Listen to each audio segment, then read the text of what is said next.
Salam, selamat pagi Bapak Ibu serta rekan-rekan yang saya kasihi di dalam Tuhan Yesus Kristus. Dengan penuh sukacita di dalam Tuhan, kalau pagi hari ini kembali saya diberi kesempatan oleh Tuhan untuk menyapa dan menjumpai Bapak Ibu Saudara semua melalui program Motivasi Pagi. Firman Tuhan pada pagi hari ini yang hendak kita baca, kita renungkan bersama, terambil di dalam 1 Timotius pasal yang keempat ayat 7 bagian B yang berbunyi demikian: latihlah dirimu beribadah. Latihan badani terbatas gunanya, tetapi ibadah itu berguna dalam segala hal, karena mengandung janji, baik untuk hidup ini maupun untuk hidup yang akan datang. Amin. Bapak Ibu Saudara yang dikasihi oleh Yesus Kristus, apa yang terbayang dalam pikiran Bapak Ibu Saudara ketika kita mendengar kata disiplin? Bagi kita, kata disiplin membuat kita membayangkan sesuatu yang menyeramkan. Bisa jadi itu sebuah hukuman, sesuatu yang membatasi, dan sesuatu yang tidak keren. Padahal sadar atau tidak, setiap hari kita selalu diperhadapkan dengan latihan kedisiplinan. Sejak kecil dulu orang tua kita mengatur kapan kita harus tidur dan apa yang harus kita makan. Ketika beranjak sekolah pun guru-guru berusaha mendisiplin kita. Jika terlambat atau tidak mengerjakan PR akan diberi hukuman. Semuanya itu dilakukan agar kita terbiasa menjadi pribadi yang taat. Bapak Ibu Saudara yang dikasihi Tuhan, begitu pula dalam kehidupan rohani. Kita perlu melatih diri kita untuk berdisiplin rohani. Ketika kita membaca Alkitab, kita mendapati sebuah ayat yang mengatakan, latihlah dirimu beribadah. Latihan badani terbatas gunanya, tetapi ibadah itu berguna dalam segala hal, karena mengandung janji, baik untuk hidup ini maupun untuk hidup yang akan datang. Saudara-saudara terkasih di dalam Yesus Kristus, dalam saat teduh kita, Alkitab memberikan contoh yang jelas tentang sebuah disiplin rohani lewat kisah Daniel. Alkitab mencatat kalau Daniel berlutut berdoa serta memuji Allah 3 kali sehari. Tercatat dalam Daniel 6 ayat 11. Tak hanya saleh, Daniel juga dianggap 10 kali lebih cerdas daripada semua orang yang berilmu di seluruh kerajaan. Tapi tidak semua orang suka dengan apa yang Daniel lakukan. Ada pula yang mempersalahkan kebiasaan doa dan ibadahnya. Tetapi Daniel tetap memegang teguh prinsipnya untuk beribadah kepada Tuhan.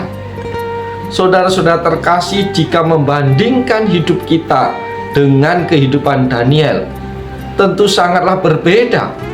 Daniel dikatakan sebagai orang yang rajin, tetapi kita tidak serajin itu. Kita sangat sulit hidup teratur.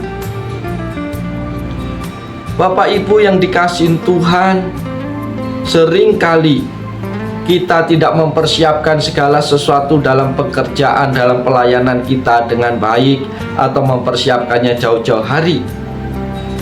Memang hasilnya cukup baik, tetapi itu tidak maksimal karena kita tidak punya waktu untuk melakukan persiapan yang matang. Bapak Ibu Saudara yang dikasihi Tuhan, selain itu kita juga mulai berkomitmen untuk bersaat teduh secara pribadi, membaca firman Tuhan secara teratur, dan mulai kegiatan-kegiatan rohani, bertahun-tahun melaksanakan disiplin rohani. Lewat bagian firman Tuhan ini kita belajar apa manfaatnya kalau kita berdisiplin secara rohani. Yang pertama, ketika kita disiplin secara rohani, kita akan semakin mengenal Tuhan. Hal paling penting dalam kehidupan ini adalah mengenal siapa yang menjadi Tuhan atas hidup kita. Kita tidak mungkin bisa mengenal Tuhan jika kita tidak mau membaca firman-Nya. Kita tidak mungkin bisa mendengar suaranya jika kita tidak mau berdoa kepadanya. Membaca firman Tuhan, berdoa, mengikuti persekutuan, dan melakukan kegiatan-kegiatan ibadah yang lain adalah disiplin rohani yang bisa kita lakukan untuk semakin mengenal Tuhan dalam hidup kita. Harus kita akui kalau menjaga komitmen berdisiplin rohani itu sulit. Tetapi kita harus tetap berusaha melakukan yang terbaik. Kita harus memulai dengan membaca Alkitab dari kitab Kejadian, dan kita terpesona oleh kisah-kisah di dalamnya. Tapi ketika kita masuk dalam kitab-kitab yang lain, kita mulai merasa jenuh dan bosan. Jika kita tidak segera mengatasi rasa jenuh itu, kita akan semakin malas dan mungkin akan meninggalkan pembacaan Alkitab kita. Bapak Ibu, Alkitab mengatakan kalau roh itu memang penurut tetapi daging lemah. Ketika kita mulai ingin melanggar komitmen disiplin rohani, dengan segera kita berdoa mohon kekuatan dari Tuhan. Roh Kudus akan beri semangat dan dorongan untuk kita terus berdisiplin rohani. Jika sampai hari ini kita masih tetap setia membaca firman-Nya, mendengar firman-Nya, itu semata-mata bukan karena hasil usaha kita, tetapi karena karya Roh Kudus yang memampukan kita. Bapak, Ibu, Saudara yang dikasihi Tuhan, mari kita semakin hari semakin mengenal Tuhan kita.